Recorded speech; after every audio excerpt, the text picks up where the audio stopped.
ఇల్లు ఇళ్ల స్థలాలు పేదలకు ఇల్లు ఇళ్ల స్థలాలు పేద మహిళలకు ఒంటరి మహిళలకు పేద మహిళలకు పేదలకు ఇల్లు ఇళ్ల స్థలాలు పేదలకు ఇల్లు ఇళ్ల స్థలాలు ఒంటరి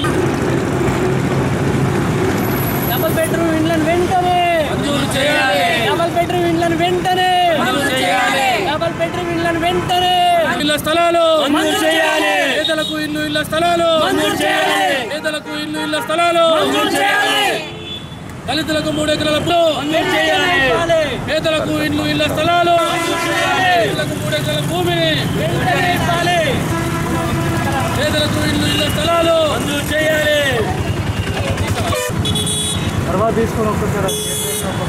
పేదలకు ఇల్లు ఇళ్ల స్థలాలు 3 ఎకరాల భూమిని దళితులపై దాడులు. బీర్పూర్ మండలంలోని రేకులపల్లి గ్రామానికి చెందినటువంటి సుమారు ఒక 50 మంది మహిళలు కలెక్టరేట్కు రావడం జరిగింది. అయితే తెలంగాణ ప్రభుత్వం ఏర్పడిన తర్వాత ప్రతి మహిళకు, ప్రతి పేద మహిళలకు అందరికీ కూడా ఇళ్ల స్థలాలు ఇప్పిస్తామన్నట్టు సర్కారు ఈ యొక్క పదవికి తెలంగాణ రాష్ట్రం ఏర్పడి సుమారు 4 సంవత్సరాలు అయినప్పటికీ కూడా ఇప్పటికి కూడా పేద మహిళలకు కానీ ఒంటరి మహిళలకు కూడా న్యాయం జరగడం లేదు. వారికి కనీస వసతులైనటువంటి ఇళ్ల స్థలాలు, కనీసమైనటువంటి ఒక వసతులు కల్పించడంలో ఈ యొక్క తెలంగాణ రాష్ట్ర ప్రభుత్వం విఫలమైంది. కాబట్టి ఈ యొక్క మహిళల యొక్క బాధలు గుర్తుంచుకొని తెలంగాణ రాష్ట్ర వ్యాప్తంగా ఏ మహిళ కూడా రోడ్డు మీదకి రాను అన్నటువంటి యొక్క తెలంగాణ సర్కార్ సీఎం గారి మాటలు ఒకసారి పునరావృతం చేసుకోవాలి. అయితే బంగారు తెలంగాణ లోపల ఇటువంటి మహిళలందరూ కూడా రోడ్డు ఎక్కించినటువంటి ఘనత కేవలం కేసీఆర్ గారి ప్రభుత్వానికి దక్కింది. ఇకనైనా కానీ ఈ యొక్క తెలంగాణ సర్కార్ మహిళల పట్ల ఈ యొక్క మహిళల యొక్క ఆత్మగౌరవాన్ని దృష్టిలో పెట్టుకొని అందరికీ కూడా డబుల్ బెడ్రూమ్ ఇళ్ళని వెంటనే మంజూరు చేయాలని మీ యొక్క కుల వివక్ష వ్యతిరేక పోరాట సంఘం జగిత్యాల జిల్లా తరఫున విజ్ఞప్తి చేస్తున్నాము.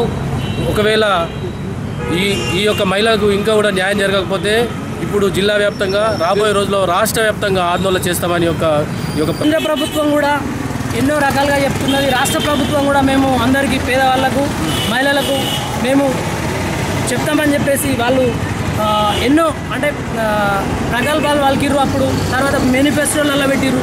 తర్వాత వాళ్ళు ఏ రకంగా అంటే అన్ని రకాలుగా మభ్యపెట్టి కేవలం వాళ్ళ కాలం గడుపుకోవడానికి అని చెప్పేసి ఈ సందర్భంగా నేను చెప్పడం జరుగుతుంది. మనకు ఏదైతే ఉందో వాళ్ళందరూ కూడా వాళ్ళ కేసీఆర్ కుటుంబానికే ఒక వాళ్ళ కొడుకు, వాళ్ళ బిడ్డ వాళ్ళే కాకుండా మరి వీళ్ళంతా కూడా వాళ్ళ తోబుట్టులు, వాళ్ళ బిడ్డలు, వాళ్ళ చెల్లెళ్ళు, అక్కలు అని చెప్పేసి అనుకోవాలని చెప్పేసి మేము ఈ సందర్భంగా మేము తెలియజేస్తున్నాం. ఎందుకనంటే మరి తెలంగాణ వచ్చిన తర్వాత అందరికీ న్యాయం జరుగుద్ది. మన నీళ్ళు, మన నిధులు, మన ఉద్యోగాలు, మన భూమి, మన పౌరసత్వం మనము అని చెప్పడం జరిగింది. అందుకోసము చాలామంది కూడా మరి 100ల మంది చనిపోవడం జరిగింది. 100ల మంది సమాధుల మీదకి, 100ల మంది కార్డుల మీదకి వెళ్ళి కూడా ఈ గవర్నమెంట్ ఫామ్ చేయడం జరిగింది అని చెప్పేసి నేను చెప్తున్నా. వాళ్ళందరికీ కూడా సముచిత న్యాయం చేయాలి. వాళ్ళందరికీ కూడా అన్ని రకాల వసతులు కల్పించి మరి చేయాలని చెప్పేసి గవర్నమెంట్ ఏదైతే చెప్పిందే, గవర్నమెంట్ ఏదైతే మేనిఫెస్టోలో పెట్టిందో దాన్ని ఫుల్ఫిల్ చేయాలని చెప్పేసి మేము కోరుతున్నాం. దాన్ని ఫుల్ఫిల్ చేసి మరి గవర్నమెంట్ ద్వారా ఇక్కడికి ఎందుకంటే మేము రావడం జరిగిందంటే కలెక్టర్కు విన్నవిస్తే కలెక్టర్ గారు మరి వాళ్ళకు ప్రభుత్వానికి మీదకి తెలియజేస్తారు. మరి ఆ ప్రభుత్వం దృష్టిలో ఉంచుకొని వీళ్ళు ఇప్పటికీ కనీసము ఒక 20-30 సార్లు ఈ యొక్క కలెక్టరేట్ను సందర్శించడం జరిగింది. ఒక్కొక్కరు దఫాల వారీగా ఎంతోమంది వస్తున్నప్పటికీ వాళ్ళు పట్టించుకున్న దాఖలా లేవు. కాబట్టి ఈ ఉద్యమం ఉధృతం చేస్తామని చెప్తున్నాము. మేము ఏదైతే ఉన్నామో ముక్త ఖండంతో ప్రభుత్వం మీద ఖండిస్తున్నామని చెప్పేసి నేను తెలియజేస్తున్నాను. कम्युनिस्ट पार्टी की जानिब से एक प्रोटेस्ट किया जा रहा है, जिसका मकसद जो केसीआर साहब 4 साल पहले जो वादा किए थे कि डबल बेडरूम गरीबों और गुरबों को देते बोलकर, पर आज तक वो पेंडिंग में रह चुका है। तेलंगाना आकर 4 साल हुआ है, तेलंगाना हुकूमत आकर 4 साल हुआ है, इसमें हुकूमत फेल हो चुकी है। उसके साथ साथ दलित को 2 एकड़ ज़मीन देते बोल के वादा करे थे केसीआर साहब, वो भी फेल हो चुका है। जब से तेलंगाना गवर्नमेंट 4 साल से ओहदे पे बैठी है, जब से जो है ना दलितों को, बैकवर्ड कम्युनिटी को और जो है ना आदिवासियों को जो है ना इंसाफ देने में फेल हो चुकी है।